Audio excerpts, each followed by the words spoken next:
Champions ট্রফিতে বাংলাদেশের চেয়ে আফগানিস্তানের সম্ভাবনা বেশি। আইসিসির রিভিউতে কদিন আগে এমন মন্তব্য করেছিলেন রিকি পন্টিং। বাংলাদেশের সম্ভাবনার কথা বলতে গিয়ে এভি ডিভিলিয়ার্স জানিয়েছিলেন নাজমুল হোসেন শান্তর নকআউটে যাওয়ার মতো দল নয়। চ্যাম্পিয়ন্স ট্রফিতে বাংলাদেশের কাজটা যে সহজ হবে না সেটা মনে করিয়ে দিলেন হার্ষা ভোগলেও।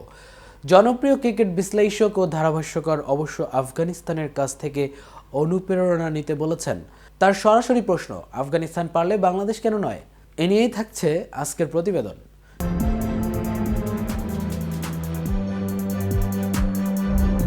সাম্প্রতিক সময়ে দল হিসেবে ছন্দে নেই বাংলাদেশ। নিজেদের সবশেষ 2 ওয়ানডে সিরিজে আফগানিস্তান এবং ওয়েস্ট ইন্ডিজের কাছে হেরেছেন শান্ত, মেহেদী হাসান, মিরাজরা। উল্টো চিত্র আফগানদের ক্ষেত্রে। নিজেদের খেলা সবশেষ 5 সিরিজেই 4টিতেই জয় পেয়েছে তারা, যেখানে সাউথ আফ্রিকা ও বাংলাদেশের মতো দলের বিপক্ষে সিরিজ জয়ের স্বাদ পেয়েছেন রশিদ খানরা। দ্বিপাক্ষিক সিরিজের পাশাপাশি আইসিসি টুর্নামেন্টেও আফগানিস্তানের পারফরম্যান্স আশা জাগা নিয়ে 2023 ওয়ানডে বিশ্বকাপে 4 ম্যাচে জয় পাওয়া আফগানরা একটুর পর সেরা 4-এ উঠতে পারেননি। 2024 টি-20 বিশ্বকাপে অবশ্য সবাইকে চমকে দিয়ে সেমিফাইনাল খেলেছিলেন তারা। হার্ষা মনে করেন বাংলাদেশের ক্রিকেটারদেরও এমন বিশ্বাস থাকা উচিত যে আফগানরা পারলে আমরা কেন পারবো না। ক্রিকবাজের সঙ্গে আলাপকালে বাংলাদেশকে নিয়ে হার্ষা বলেন, আমি অবাক হব না বাংলাদেশ যদি এমনটা চিন্তা করে যে আফগানিস্তান সবশেষ আইসিসির টুর্নামেন্টে সেমিফাইনাল খেলেছে, তাহলে আমরা কেন পারবো না। আশা করব তারা এভাবে চিন্তা করবে, কিন্তু তাদের জন্য এটা খুবই কঠিন গ্রুপ। রাজনীতির সঙ্গে জড়িত থাকায় বেশ কিছুদিন ধরেই দলের বাইরে এই অলরাউন্ডার নিজেদের ইতিহাসের সেরা খেলোয়াড়কে না পাওয়ার বিষয়টি সবাইকে মানিয়ে নিতে বলেছেন হার্ষা। তিনি বলেন, আমার মনে হয় বাংলাদেশ তাদের সেরা খেলোয়াড়কে আর পাচ্ছে না। কয়েক বছর ধরে সাকিব আল হাসান পুরনো ছন্দেও নেই।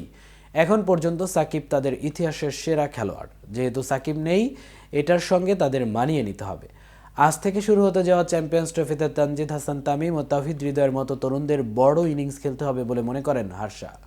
জনপ্রিয় ক্রিকেট বিশ্লেষক ও ধারাভাষ্যকার বলেন, তারা তানজিদ তাওহিদের মতো বেশ কয়েকজন তরুণ ক্রিকেটার পেয়েছে, তাদেরকে বড় রান করতে হবে। বাংলাদেশ আবারও সৌম্য সরকারের কাছে ফিরেছে, তাকে খুব সম্ভবত 4-5 বার সুযোগ দিয়েছে। সৌম্য ভালো খেলোয়াড়, কিন্তু সামর্থ্য অনুযায়ী খেলতে পারেনি। এরপর মুশফিক খেলবে, সৌম্য, মাহমুদুল্লাহ, তারা ভালো খেলোয়াড়। গত টুর্নামেন্টে তারা দুজন খেলেনি। সবশেষ কয়েক বছরে দারুণভাবে উন্নতি করেছেন বাংলাদেশের পেসাররা। তাসকিন, তানজিম হাসান, সাকিব, মুস্তাফিজ এবং নাহিদ রানাকে নিয়ে গড়া পেস ইউনিট যে কোনো প্রতিপক্ষের ব্যাটিং অর্ডার গুড়িয়ে দিতে পারেন। স্পিনে মিরাজের সঙ্গে রিশাদ হোসেন ও নাসুম আহমেদ। হার্ষা বলেন, তাদের বোলিং লাইন আপটা ভালো। তাদের মাঝে কেউ যদি বড় দলকে ধসিয়ে দিতে পারে, সেটা হচ্ছে মেহেদী হাসান, মিরাজ। এতক্ষণ ছিলাম আমি মামুন। কেটিভি নিউজের সাথে থাকার জন্য ধন্যবাদ।